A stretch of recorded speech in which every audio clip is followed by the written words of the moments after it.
अस्सलाम वालेकुम दोस्तों, आज बात करेंगे कब्ज़ पर के अवामुन नास जो है वो समझती है कि सिर्फ पखाना ना का नाम ही कब्ज़ है, बल्कि ये तिब की ज़बान में मदारज मर्ज़ का तीसरा दर्जा है।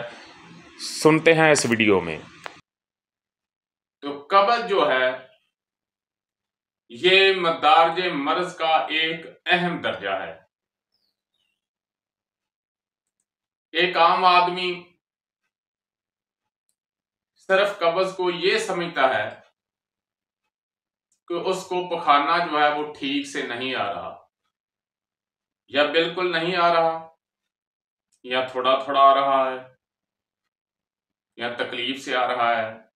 वो कहता है मुझे कब्ज़ हो गई है, फिर वो टोटके इस्तेमाल करना शुरू कर देता है।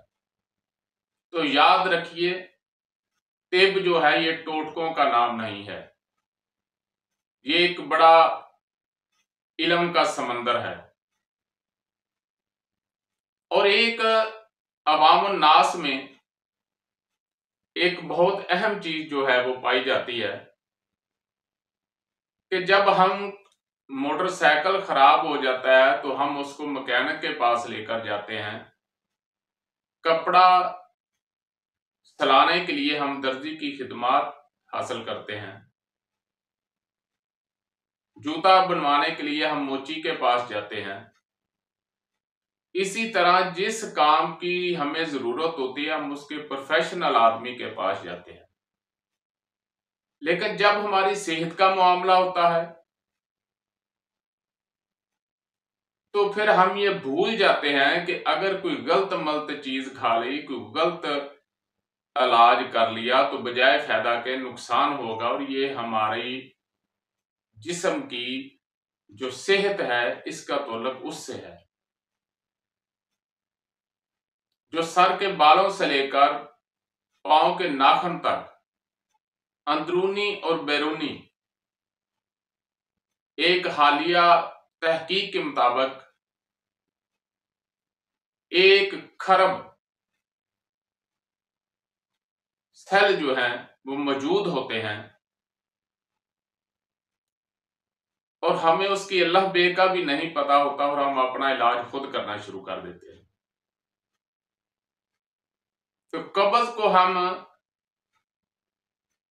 बहुत ही मामूली चीज समझते हैं।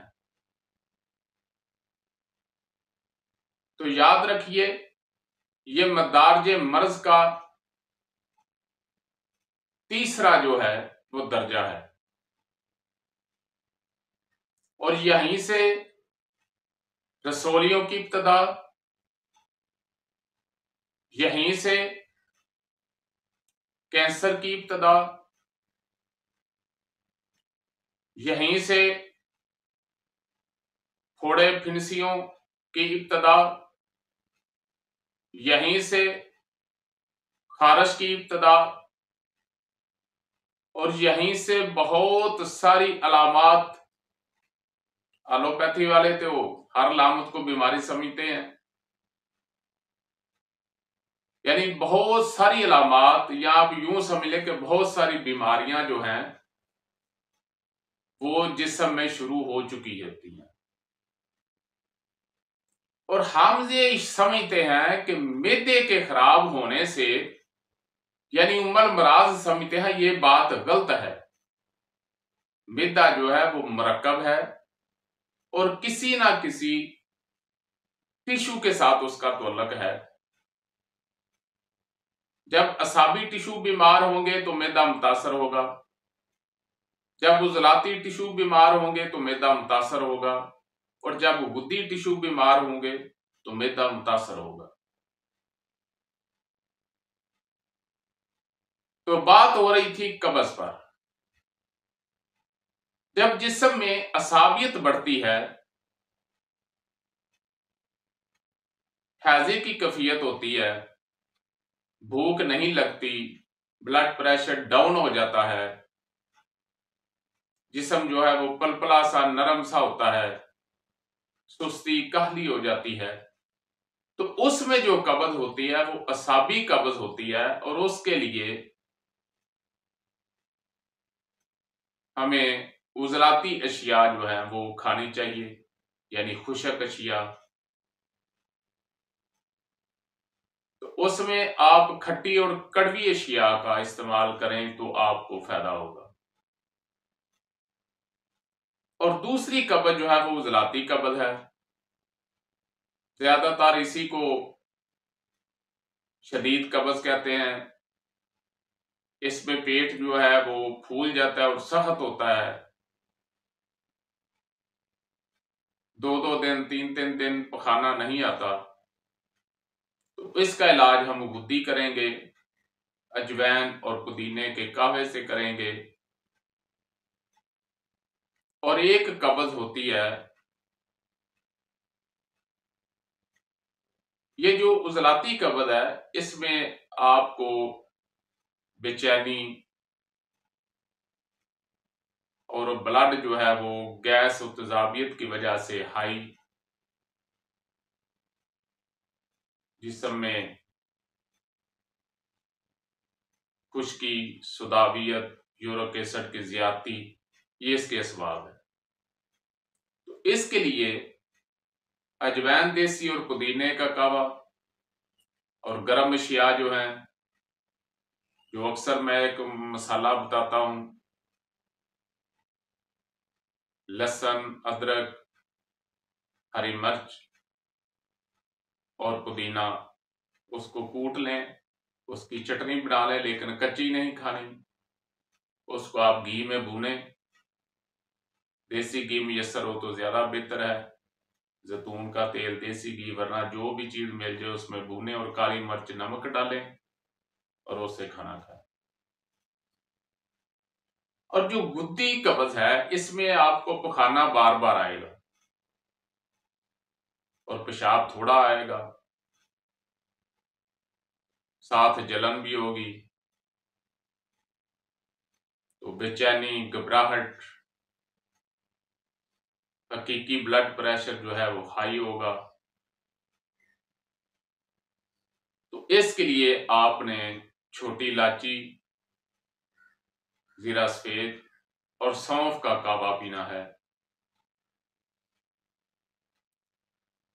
अदरक और सौंफ का कावा जो है वो भी फायदा देगा।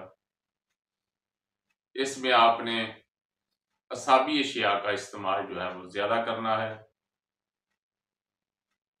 तो कब्ज जो है उसमें आपको काफी फायदा होगा। लेकिन मैं फिर आपको बता दूं कि असल कब्ज जो है वो बीमारी नहीं है, बीमारी कोई और है जिसकी वजह से कब्ज है। तो इसलिए मुनासिब है कि अपना प्रॉपर इलाज जो है किसी क्वालिफाइड तजर्बाकार हकीम से करवाएं। बाज़ औक़ात ऐसा होता है कि जो खिल्लत पहले जिस्म में बढ़ी हुई है, अक्सर लोग कहते हैं जी कब्ज की दवाई दे दो। भाई किसको कब्ज है? भाई को है, बहन को है, अब्बू को है, चचा को है। तो अक्सर हुक्मा जो है वो बगैर देखे, बगैर चेक किए लें जी ये कब्ज की दवाई।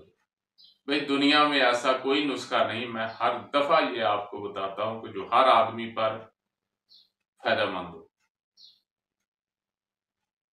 अगर बिलफर्ज किसी को गुद्दी कब्ज है और अक्सर जो है वो जमाल गोटा का इस्तेमाल करते हैं, वो समझते हैं कि ये कब्ज को तोड़ता है, तो गुद्दी मरीज को जब आप जमाल गोटा देंगे तो उसकी तबीयत और खराब हो जाएगी। इसी तरह